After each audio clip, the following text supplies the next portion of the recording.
우리 정치판에서 거짓말과 사기치는데 누가 가장 앞설까? 이렇게 물으면은 아마도 거의 대부분이 이재명이다. 이렇게 말을 하지 않을까? 그럼 보수 쪽에서 이렇게 물어본다면은 아마도 홍준표다. 이런 말이 나오지 않을까요? 저는 이재명이나 홍준표나 똑같은 사기꾼이고 거짓말을 하는 데 있어서는 누가 낫다, 못하다 말하기조차 부끄러운 인간들이다. 이런 생각을 가져봅니다. 깜나라 조진국 시간입니다.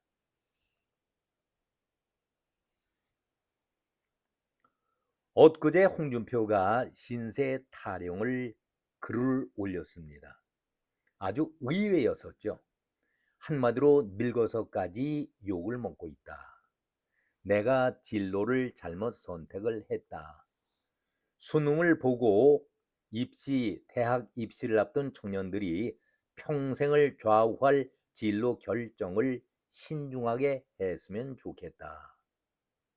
이런 말을 했는데 자기 말대로 나이 먹어서 뒤늦게 철이 난 것인지 아니면은 속이 뒤집히고 배가 아파서 푸념을 하는지 알 수가 없다.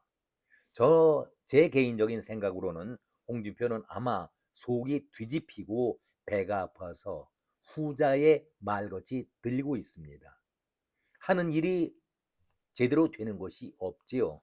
속으로 우라가 계속 치밀고 있으니까 푸념을 쏟아내면서 남을 원망하고 있는 것으로 저는 보았습니다. 이런 생각이 들었습니다. 홍준표는 어제 이런 얘기를 했습니다. 내가 다시 태어난다면은 정치가 아닌 다른 길을 택하겠다. 53년 전 고려대 법대가 아닌 경북대 의대 아니면은 육사 32기로 갔다면 내 인생은 어떻게 되어 갔을까? 내가 육사를 갔다면은 아마 합천 동양 출신인 전두환의 부하로 스카우트해서 보안사에서 설치다가 내란 몸으로 몰려 인생 망쳤을 가능성이 컸을 것이고 경북대 의대를 갔다면은 지금쯤 시골 한적한 곳에서 의사로 늙어갔을 것이다. 이렇게 말을 하면서 그렇지 않고 검사가 된 뒤에 정치권에 입문하는 등 갈등 많은 곳만 찾아다닌 죄로 늙어가면서 반대 진영으로부터 뭘 해도 욕먹는 사람으로 세월을 보내니 참 아쉽다. 다시 태어나면은 갈등이 없는 역사학자로 살고 싶다. 이렇게 자기의 입장을 토로했습니다. 홍준표는 자기 신세 타령을 하면서도 남을 원망하는 말을 쏟아내고 있습니다. 아주 본연의 그 특성을 그대로 나타내고 있습니다. 아니 육사에 가면은 동향이기 때문에 전두환 밑에서 설치다가 내란 범으로 몰려서 인생 망쳤을 가능성이 컸을 거다. 아니 상상에 상상을 더하면서 구름 잡는 소리를 지금도 하고 있습니다.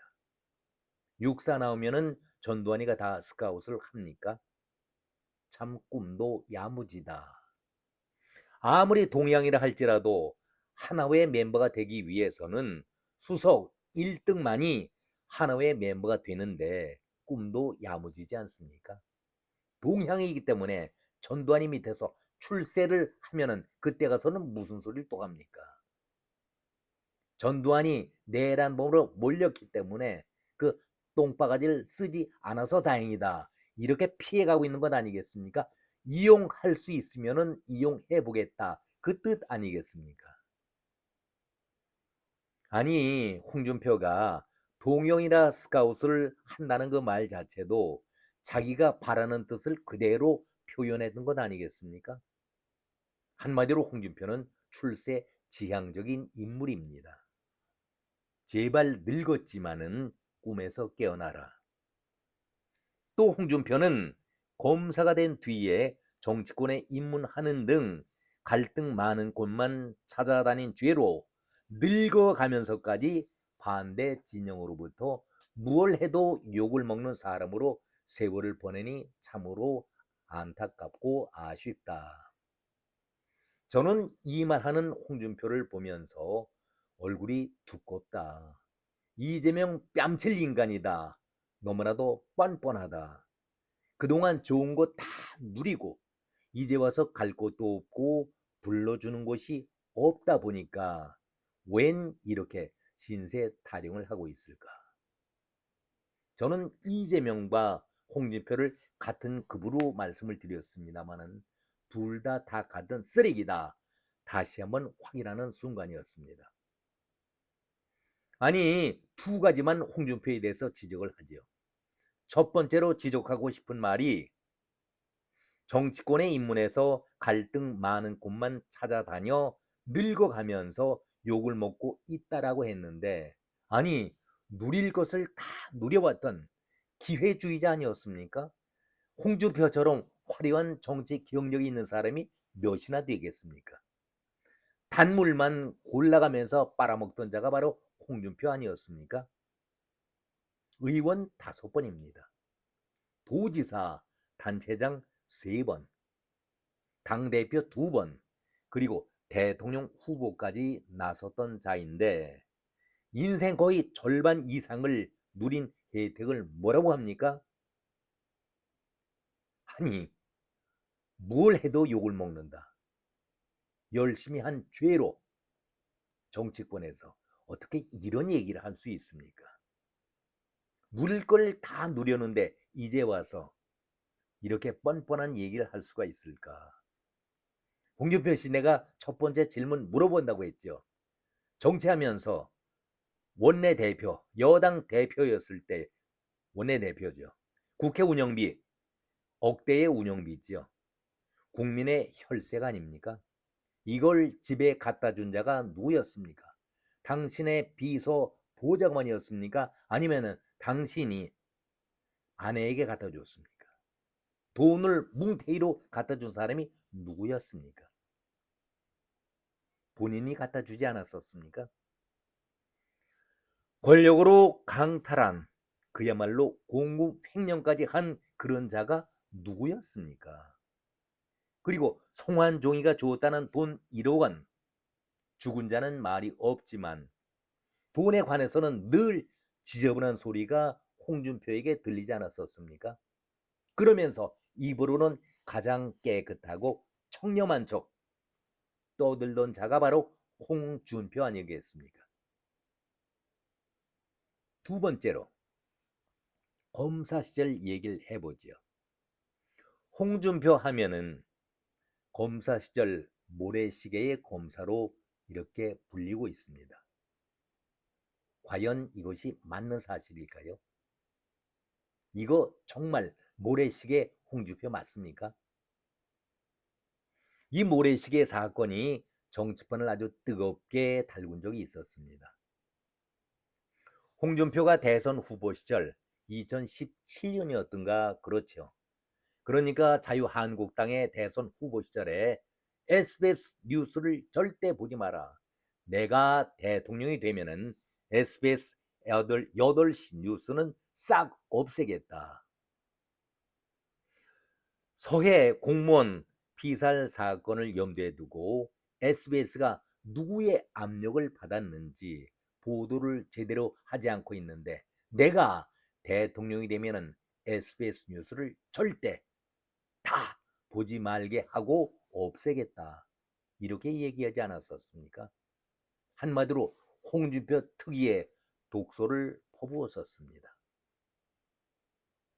홍준표가 그 당시에 했던 얘기를 다시 한번 옮겨보도록 하겠습니다. 기가 막힌 얘기죠. SBS라는 방송은 제가 모래시계 드라마 만들어줘서 키운 방송이다.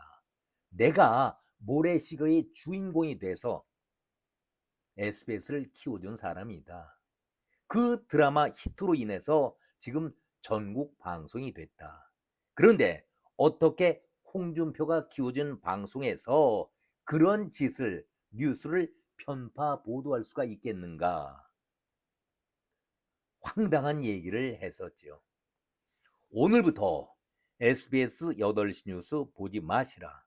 안 그래도 그거 시청률 낮다. 이렇게 비하의 발언을 하지 않았었습니까? 홍준표 본인 자신이 모래시계의 주인공이 돼서 SBS를 그렇게 크게 전국 방송을 만들었다라고 얘기했었는데 그거 사실입니까?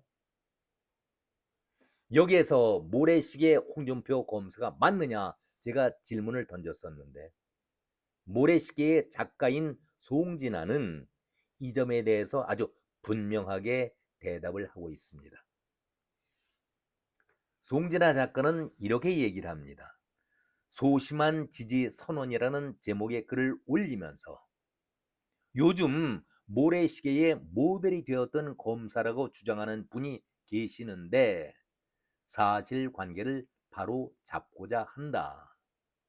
그분 누구겠습니까? 홍준표. 그분은 모래시계를 집필할 때에 취재차 만났던 여러 검사 중에 한 분일 뿐이다. 이렇게 단정적으로 얘기를 합니다. 그러면서 송진아 작가는 당시 내가 만난 검사들이 대충 기억을 하더라도 10대분 정도다. 10대분 정도다. 그분들이 들려준 이야기와 각각의 캐릭터를 조금씩 취합해서 만든 것이 강우석 검사다. 송진아 작가에 따르면은 SBS는 홍준표가 키워준 방송이다라는 주장 역시 사실관계가 틀리다. 근거가 없는 강경 발언이었을 뿐이다. 이렇게 비난을 하고 있습니다. 여러 명의 검사를 만나서 각자의 캐릭터를 취합해 가지고 송진아 작가는 아주 새로운 인물을 만들었다는 것 아니겠습니까? 강우석이라는 검사는 홍준표를 모델로 한 캐릭터가 아니라고 분명하게 밝히고 있습니다. 그런데 이걸 잽싸게 자기인 양 사기치고 도둑질을 해서 마치 드라마 주인공 모래검사 강우석이가 자기인 양 홍준표로 둔갑을 시켰다는 것 아니겠습니까? 지금도 많은 사람들이 홍준표를 모래검사라고 생각하고 본인도 이것을 사기치고 지금까지 다니고 있지 않겠습니까? 그 덕분에 강직한 검사, 청렴 의리가 강한 검사를 사칭한 홍준표가 정치판에서 승승장구하면서 출세해오지 않았었습니까? 작가는 분명히 강우석 검사는 16명의 검사들을 만나서 각자의 특성들을 다 들어보고 새로운 인물을 만들었는데 자기가 모래시계의 검사다. 자칭 18명의 검사들은 전혀 거기에 나타나지도 않고 있는데 자기가 이런 것이 홍준표입니다. 한마디로 홍준표는 초세술에 능한 자 아니겠습니까? 이걸 가지고 정치판에서 30여 년 넘게 우려먹고 다니지 않았었습니까? 좋게 말해서 초세술이지 아주 사기치고 거짓말 하는 데에는 남이 따라올 수 없을 정도의 얘기 아니겠습니까? 이제 결론입니다. 홍준표는 김문수가 당 대표가 됐더라면은 장동혁과 최종 한판을 벌쳤을 때에 김문수가 당 대표가 되길 바랐었는데 그렇게 되면은 어떻게 해서든지 비비고 당에 들어가서 내가 정통 보수의 원조다. 내가 보수 국민의 힘을 지켜온 사람이다. 라고 또 한번 더러운 사기 치려고 하고 했었는데 사기를 치려고 했었는데 김문수가 보기 좋게 장동혁에게 패하고 말았지 않습니까? 그러니까 김문수를 얼마나 혹되게 비난을 했었습니까? 바로 엊그제까지는 김문수를 올려세우다가 30년 정치 동지다 이런 얘기를 하다가 김문수를 패대기 쳐버린 사람이 홍준표 아닙니까? 그러다가 장동혁이 한동훈에게 얼마나 거친 욕설을 퍼부었었습니까? 곁에 있었던 장동혁이가 사무총장이었었죠. 장동혁에게도 욕을 바가지로 했는데 장동혁이가 대표가 되니까 갈 곳이 없는 것이죠. 어디다 발을 들여놓고 누가 자기를 불러주겠습니까? 이제는 홍준표 하면은 당에서는 껌딱지 정도로 여기고 아는 체도 하고 있지 않으니 한심하기 짝이 없는 것이죠. 길을 펼 수가 없는 것입니다. 그러니 이제 신세 타령만 하고 있지 않나, 저는 그렇게 생각이 들었습니다. 홍준표, 유승민이 코박홍이라고 얘기했었죠. 코를 땅바닥에 댈 정도로 아부에 능한 자 홍준표, 코박홍. 자기가 뱉은 말은 반드시 자기 입으로 돌아오게 돼 있는 것이 세상 이치 아니겠습니까? 제목처럼 뿌린 대로 거두고 심은 대로 거두는 것이 세상 이치 아니겠습니까? 당신 말대로 늙어서까지 욕을 먹고 있다. 아니 자기가 한 일이 욕을 먹게끔 지금까지 해오지 않았었습니까? 홍준표 씨, 75이 됩니까? 74이 됩니까? 좀 더 철이 들어야 세상을 바로 볼 눈이 뜨여지게 됩니까? 오늘은 하도 답답한 마음에서 홍준표의 얘기를 한번 여러분과 나눠봤습니다. 오늘은 여기까지 말씀드리겠습니다. 고맙습니다.